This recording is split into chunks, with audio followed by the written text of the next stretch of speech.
This will put everything to bed. There will be no arguments or debates about this ever again after I'm finished with this. I'm kidding, of course. Either way, my name is Normstorm. I've been playing Left 4 Dead 2 for way too long, since the Left 4 Dead 1 demo. Most of that is just Expert Campaign. So yeah, 1.2 hours of Left 4 Dead 2, mostly Expert Campaign. There's also a fair bit of Expert Realism.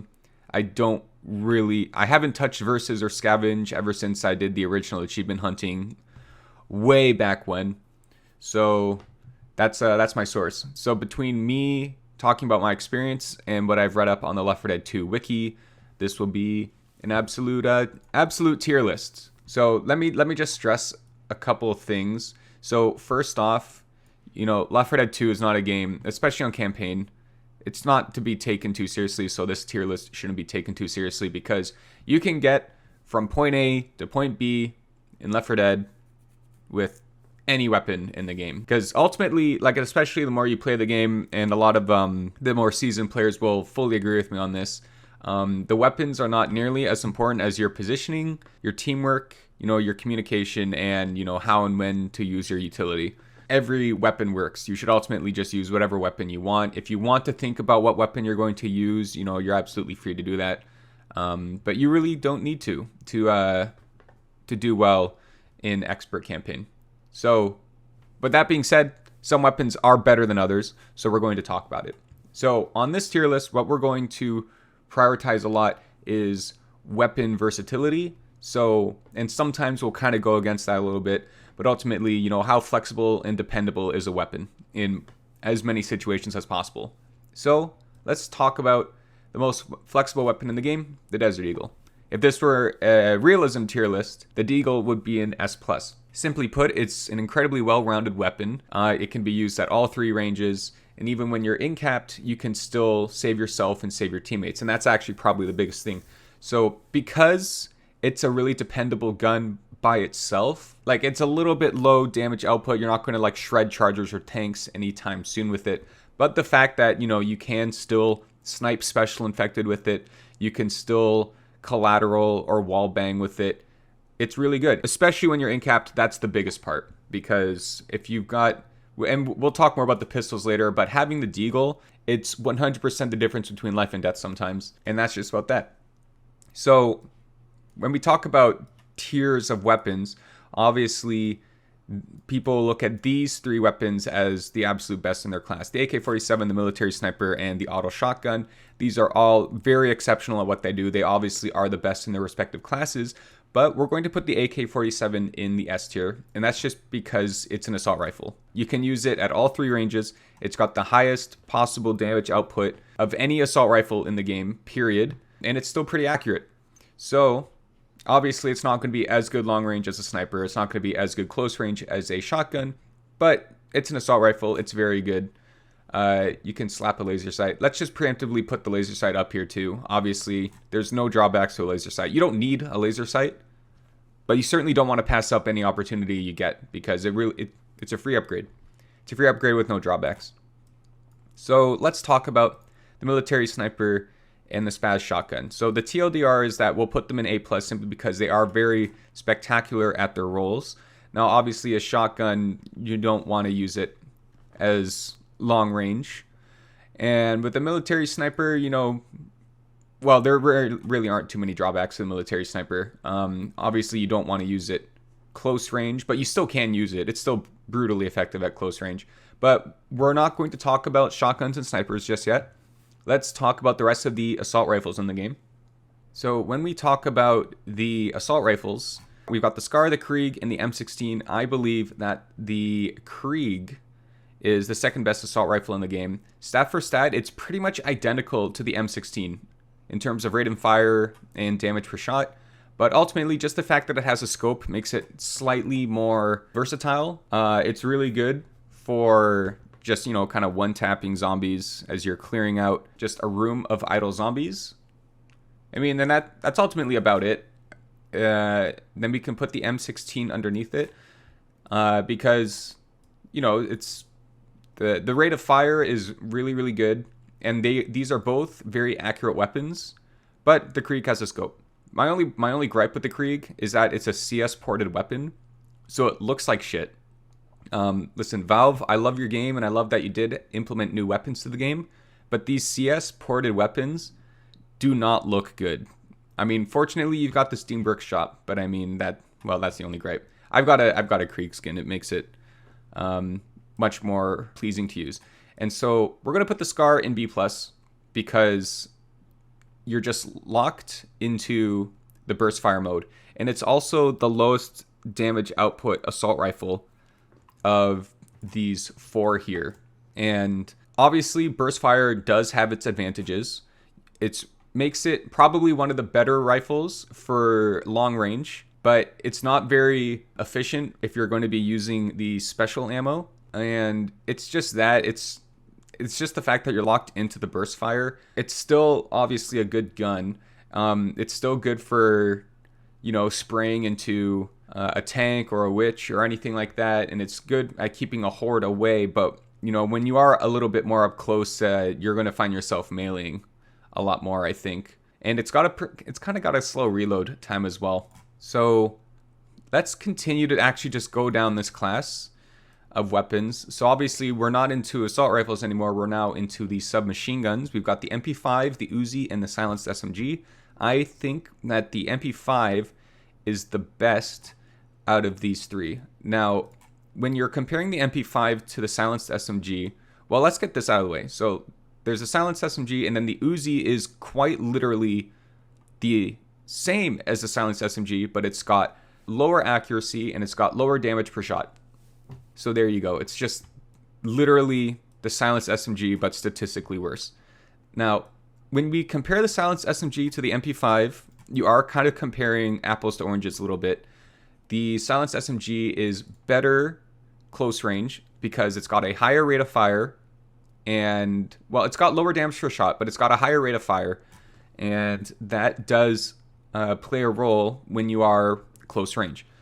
Now, the MP5 is better long range. It's got a slower rate of fire, but it's got higher damage per shot, which kind of, in a sense, makes it the AK-47 of the submachine guns. And obviously, it is still good close range, but being able to have just that much more range, especially when you're talking about, these starter tier weapons.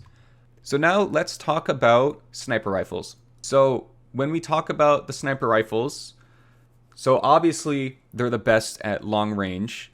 Now the inherent weakness to sniper rifles as a whole is they're not as good for consistent damage output. If you're just spraying into like a tank, for example, it's not going to do as much as an auto shotgun or a assault rifle. But the snipers are very good at picking off special infected and protecting your teammates from a range. And that really does go a really long way. It is a very important part of the game. Now, the hunting rifle, I'm going to put into A-. It's not as good in as many situations as the Krieg, but the fact that it is, this is actually kind of a personal preference for me. I love to use the hunting rifle more than the military sniper, for no reason other than kind of nostalgia. But the hunting rifle is still very good close range as long as you can position accordingly and you're playing angles properly. The biggest difference between these two is obviously the magazine size. You're reloading twice as much, every 15 shots compared to every 30 shots. And when you're fighting a horde, it makes a huge difference. You're able to shoot a ton of common infected and then still be able to switch your attention over to special infected. But the hunting rifle is still absolutely spot on. I would feel more comfortable with it over the Scar. But now let's talk about the Op and the Scout. They're awful. They are really... So, fun fact, the Scout actually does more damage per shot than the hunting rifle and the military sniper, and the Op does more damage per shot than the Scout. It's not by a super massive margin, but the problem with them obviously has to be their rate of fire, and just the fact that, you have to reload after every single shot, which really is not going to help you when you're dealing with the horde. It's really great to be able to zoom in and pick off a special infected. That's huge. I just put the Scout in C-. I'd have had an expert game where we ran 4 Scouts, and it was all right. But of course, you know, it does kind of force you to have to play a little bit more back. You can't take as many risks. And especially in a horde, in a clutch situation, you're more likely than not to be switching to your secondary weapon quite a bit. And you're going to be using a lot of melees because the rate of fire, the damage per second is just simply not there. So we're going to put them low here. So I'm actually going to backtrack a little bit, and I'm going to put up some spoilers here because I realized that I forgot to kind of talk a bit about the op and the scout and how I would improve them. So basically with the op, I think that you can change the op to be a bit more like an M60 or a grenade launcher. What if the op had like 10 to 15 shots or something like that that cannot be replenished, but they were very powerful one-time shots? You could have like a dedicated special infected remover, and they could also have like insane bullet penetration and stuff like that. You could maybe put it like a base 350, so you could one-shot a jockey, but you wouldn't be able to one-shot a charger unless it was a headshot. So you only have it for the 5 to 10. Obviously that would be incredibly strong, but again, accessory weapon. You know, the M60 is also very strong. You know, why can't we also have a strong op, right? Because right now, like the op and the scout, when they spawn, it just feels like it's just replacing a weapon that I would have preferred to have. Now for the scout, I think that there is still a place for a scout. It's just a very weak sniper. But what if for most, if not all of the campaigns, you know, on top of your starter shotgun and SMG spawn, what if you also had like a single spawn scout? It's just, you know, it's a nice weapon class. You know, the scout already is not a very reliable weapon. But of course, you could just have that one guy, you know, that sits in the back with the scout, could help, help you make picks on special infected, you know, a hunter or a smoker. But it's just, for now, like, just, again, when I see a scout spawn, it's like it's replacing what could have otherwise been like a SCAR spawn or a hunting rifle spawn or something like that. So that's not great. And then, of course, for the SCAR, you know, just make burst fire an option and also let us have the ability to have fully automatic SCAR, give it a decent rate of fire, and now suddenly it's up there with the other assault rifles. All right, and now we're going to go back to shotguns. So the auto shotgun is still a very fantastic weapon. The only reason why it is going a slightly bit lower than the SPAS or the combat shotgun is because it's just got a wider choke. And that's really about it. Because having a tighter spread on the combat shotgun allows you to be a little bit more effective in the long range. And that's kind of really about it. Like, obviously, it's still not effective long range. Like, for example, if you're speed running or if you've got, if you just got this combat shotgun in general, and you are trying to kill a smoker or something that's quite a bit away, you can still solo it, but you're firing like 6 or 7 shots. Now, also statistically speaking, the auto shotgun actually does do more damage per shot than the combat shotgun, I believe. Unless I'm getting my wires crossed. I know that's 100% the case with the chrome and the pump shotgun, but just simply the fact that you have like a wider crosshair, a wider spread, that's going to be more shotgun pellets inevitably kind of missing. Now, of course, if everyone's point blank, you're hitting all of your pellets, but nonetheless. So it is a very small difference, but it is a difference nonetheless, and one that slightly puts the combat shotgun in favor. So when we talk about the chrome shotgun and the pump shotgun, you know, I wouldn't put the chrome shotgun on the same level as the SCAR. The SCAR, despite its burst fire and its drawbacks, is still a tier 2 weapon. It's still an assault rifle. It's still quite reliable. So I'm going to put it on the chrome shotgun on the same level as the MP5. Now, as I mentioned earlier, I believe it's like the chrome shotgun does like, if you hit all of your pellets, it does 249 damage. And the pump shotgun does 250 damage. So it's only off by 1. Technically, the pump shotgun can crown a witch, although it is quite hard. And for that reason alone, I'm just going to put it a little bit lower. It's just the chrome shotgun is slightly more accurate. And that's it. That really is it. Let's look at our kind of like accessory weapons here. So we've got the M60 and we've got the grenade launcher. So the M60, for the 150 bullets that you do have it for, I think you have the absolute best weapon in the game. But of course, it is held back by the fact that you can't replenish the ammo. And that's it. You can't replenish the ammo on the M60. You've got 150 shots with it. Now, you've got 150 amazing shots with it, and it's a very accurate weapon. It shreds through anything that you're shooting at. But I'm just going to say, because of the fact that you can't replenish the ammo, that you do have a limited time with it, we're just gonna put it in A+. But again, during that time you have it, it's the best weapon. Now, the grenade launcher, it's a fun weapon. The grenade launcher is very fun, and obviously it does still have its uses, but it's not a very flexible weapon. You kind of have to be smart with it. It's very easy to friendly fire your teammates or yourself. You can't use it close range at all. Now, like, it's good if you're fighting off a horde and you're able to kind of shoot from a distance. Like, you notice that there is like kind of one area that the common infected are coming from. It's very effective to just shoot the grenade launcher into that kind of big area. You're removing about, you can be removing around 10 infected per shot, which, that's 10 infected that your teammates will no longer have to be shooting. It is very fun also to, do tank fights with them and also to try to snipe special infected. But, it's not going to one-shot a charger or anything like that. And, it does have the slower rate of fire. So I'm going to put it in B+. I do think that is a little generous. It could maybe be in B, maybe A-. I think B+ is a good enough spot for it. I wouldn't say it's as reliable as these other weapons that we have up here. But of course, it is still a fun weapon. But just know that when you are picking up the grenade launcher, you are picking it up for fun, which is good. This game is for fun, so we should act like it. Let's take a look at our Throwables. Actually, no, sorry. Let's look at our pistols. Obviously, the Desert Eagle is absolutely fantastic. Now, the dual pistols are still very fun.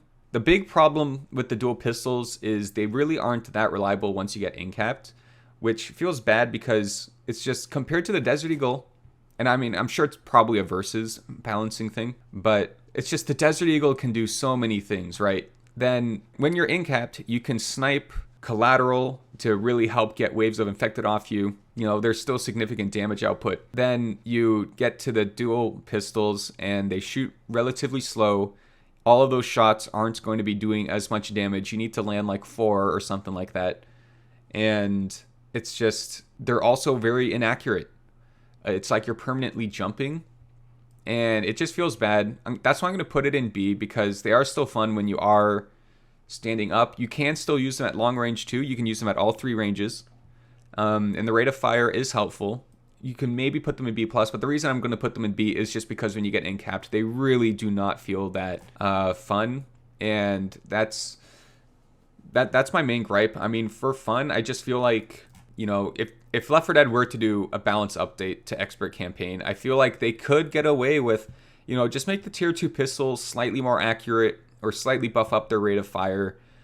One of the two, maybe a tiny bit of both. They feel so underwhelming when you're in-capped compared to the Desert Eagle. It's like, by buffing this, what you're ultimately doing is you would be able to just give players the option. You know what I mean? Obviously, if you buff the dual pistols, you're not just going to replace the Desert Eagle. So that's that. That's my little personal gripe. And now for the standard pistol, I mean, it's got to go into D. It's just, I mean, it could maybe go into C- along with the Scout, but it is, it's just a standard sidearm. You do have to shoot a lot of bullets to get 1 kill unless it's a headshot. And then when you're in-capped, it feels very useless because you're, all the reasons I mentioned for here, except you're reloading twice as much. It's not great. We don't need to go in depth on the standard starter pistol. So let's look at our throwables here now. So let me say right off the bat, all 3 of these are extremely important and they all play a role. And in an ideal situation, your team has at least 1 of each. Now, that being said, I'm going to distribute these across the A tier just to try to talk about like if I had to choose one over the other. So I think that the Bile Jar is the best out of the 3 for the simple reason of it is just insane crowd control and it really helps buy your team valuable time. Like if things kind of randomly go awry or someone gets caught out like that, the Bile Jar gives your team 15 whole seconds to figure out what it is that you're doing. That's 15 seconds to regroup, to heal, to reload, to do whatever it is that you need to do.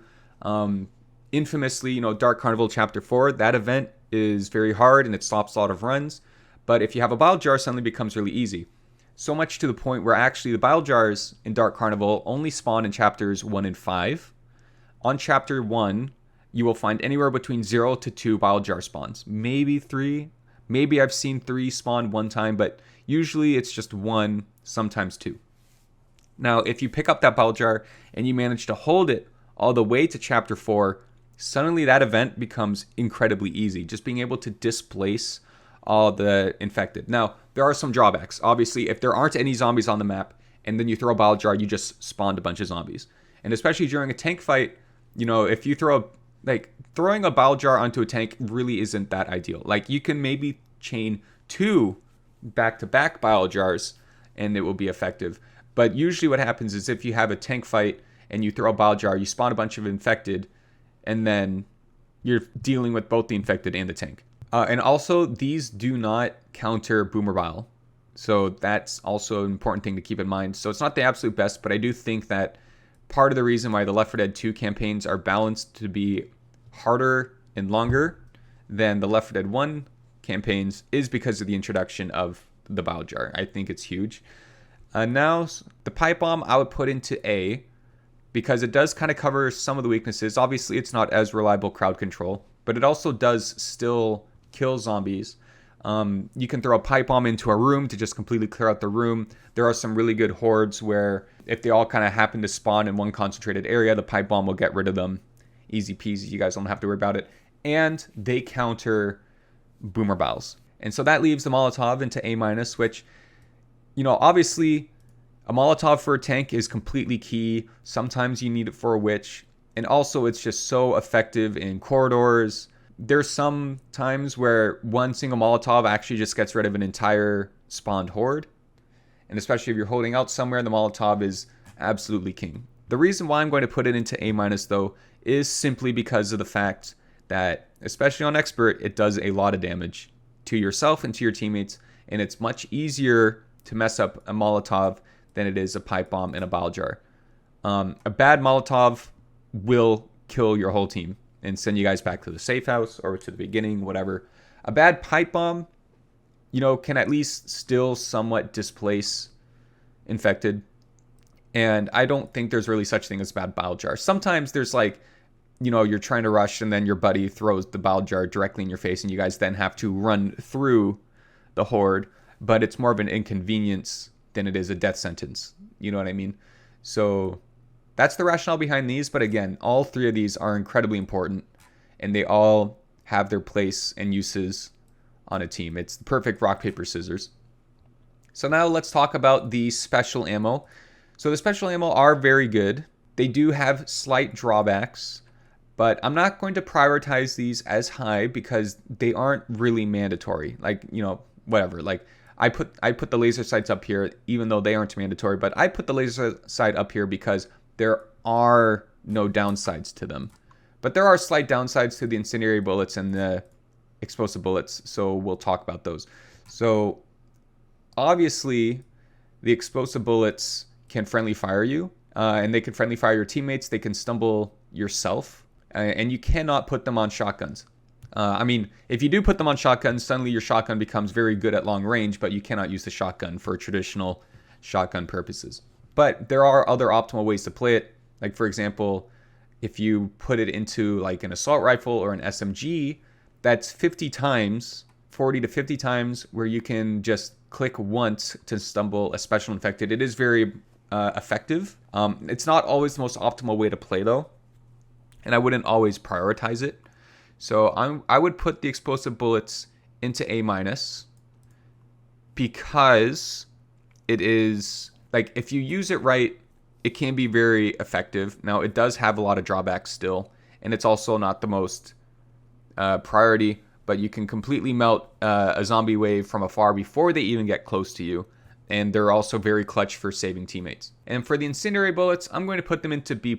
Now, this might be a little whack, and believe me, I understand that it is a little whack, but hear me out on this. So first off, again, you don't really need incendiary bullets. It just kind of feels like they turn all of your weapons into one-hit kills, which is fantastic, but you don't really need it, and they don't offer that utility of just kind of saving, clutch saving a teammate. And also, I find that in a lot of cases, you use the incendiary bullets, and then just for a short period of time, you just see a lot of fire everywhere, and it's kind of impeding your vision, and it's not the most useful thing. in the world, it's kind of annoying. Like, I feel like ultimately when we have incendiary bullets, the impact isn't really felt. It's just kind of there. It's nice to have for a little bit, but they really aren't mandatory. They are nice for tank fights sometimes, but that's kind of about it. I think that you can get more value out of the explosive bullets, which is why I put them just slightly a bit higher than the incendiary bullets. But of course, if someone wanted to put it in A tier, there would be a lot of rationale for it, but that's just how I personally feel about it, and it's my video. Yeah, so before we talk about the melee weapons, let's quickly get these out of the way. So I started off this video by saying that everything works. That's actually a lie. The oxygen tank does not work. It's just annoying. It's hard to shoot because of its kind of really skinny hitbox. You have to wait a bit for the delay, and then all you get from it is like an explosion. One of my friends, he had this idea where, what if the oxygen tank, what if during the time that it kind of wheezes, like it would whistle for a little bit, but then it would draw a bunch of common infected to it as if it were a pipe bomb. I think that would be a great way to balance it, because for now, at least, it just feels like, the time that it takes for you to kind of line up the oxygen tank and then make sure that you're shooting it and still having the timing right is time that could be spent just actually shooting zombies or a tank or something like that. So let's just talk about these other ones. Obviously, you cannot pick up the flammable cans. They just kind of spawn randomly on the sacrifice. And then when you do shoot them, it's like the explosion is cool, fire is helpful, but usually more often than not, that fire is now in your way and you're just kind of waiting for it, which isn't very helpful. So let's move on to the propane tank. So the propane tank, obviously, you just shoot it, you get a nice explosion. No, that's nice, and that's also helpful for tank fights sometimes. But it's really not, you don't need it. It's not the biggest thing in the world. If you can get a nice propane tank off, that's cool, but it's not reliable. Chances are you're not going to be picking up a propane tank and carrying it around with you for the perfect opportunity. So I'll just put it at B-. It is good utility if you can get good use out of it, but you really don't need to prioritize it. And speaking of which, we got the gas can. So the gas can, kind of the same thing. You're not always going to be picking it up and waiting for the perfect opportunity. Now, you absolutely can. I mean, I've done it a number of times. I see other people do it. And then in fire, it's just very helpful. But of course, you really don't need it. It's king for holding out. You could even put it into B+. Yeah, you know what? I'll put it into B+ because fire is very helpful. And this really does get you through a lot of crescendo events. But obviously, all the same weaknesses that the Molotov has in terms of, fire and damaging your teammates and everything like that. And now we're going to go back to our melee weapons. So with our melee weapons here, I actually don't really prioritize melee weapons all that much. Simply because when you do get incapped and, you have the standard pistol, you don't feel like you have as much of an impact. Now, it really does become a personal preference thing. Especially, if you play well with the melee weapon, or if you just play well in general, chances are you will not get incapped. But for me personally, the thing is shit happens. Sometimes the director really does kind of throw some odd curveballs your way, and you end up getting incapped. So overall, I would put melee weapons maybe A- at most, or maybe B+, just because I think that the value that the Desert Eagle brings is just so much better. And you cannot use these at medium to long range. They have to be up close. But that being said, we do have a lot of melee weapons in the game. I do know that a lot of people do enjoy the melee weapon, and not without good reason. They're all insanely good for holding corners or hallways, or just clearing out infected while saving, your ammo. Maybe you're saving your special ammo.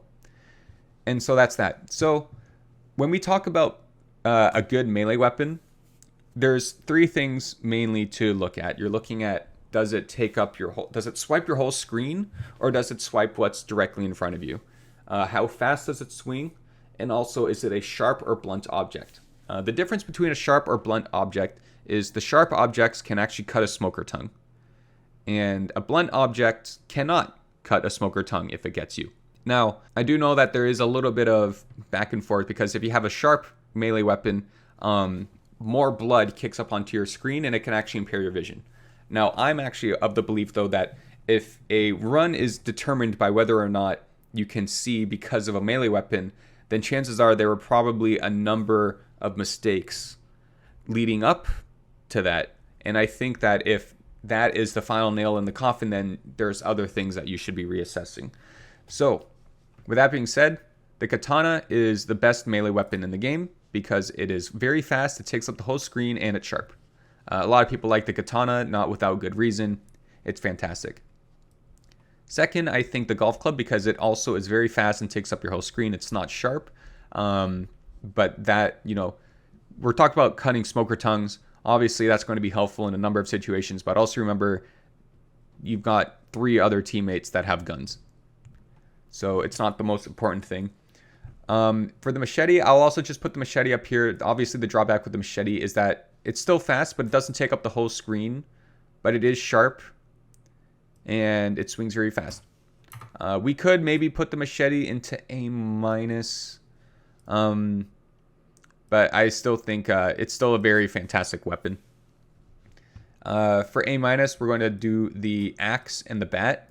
So the axe is a little bit slow, but it's sharp and it takes up your whole screen. Like that's going to be the main thing here. Just the melee weapons that take up all of their screen. At least for me personally, I find it very helpful. The machete is the exception because it is pretty fast still, and it's got pretty good hit detection. We're going to put the chainsaw into B+.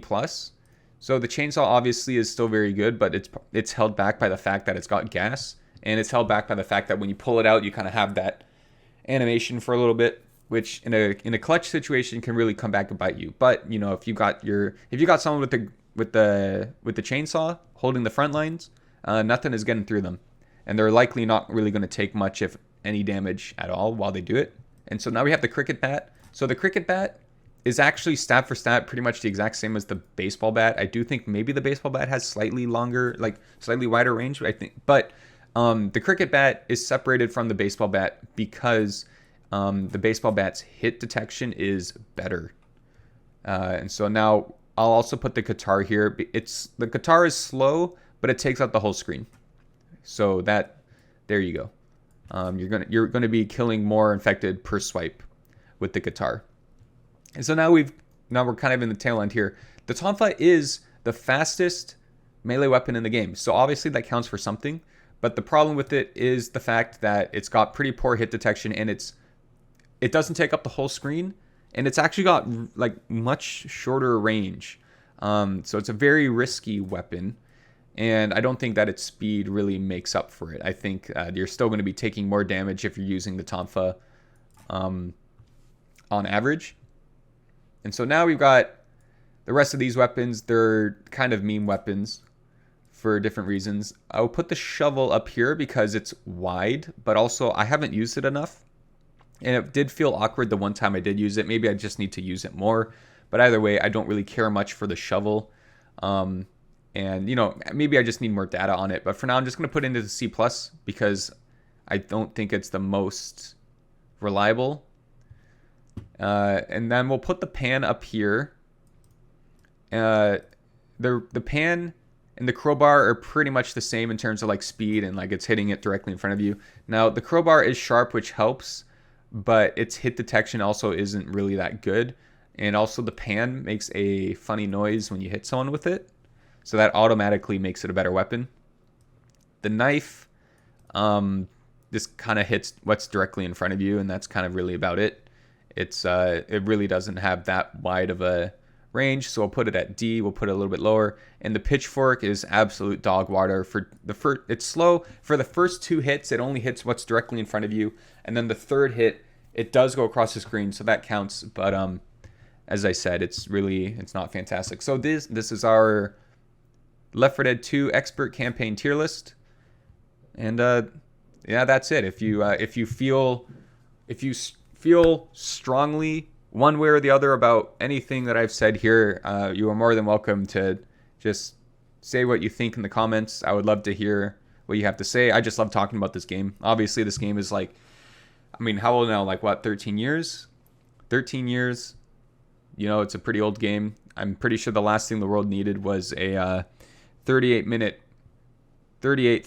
minute recording of just some dude talking about it. But hey, you know what? Left 4 Dead 2 is still a great game to me. I still like talking about it, so I'll make a tier list about it. But if you're a newer player, I hope that listening to some of my ramblings here has helped strengthen your game knowledge. Maybe you learned a thing or two, and that's it. Yep, see ya.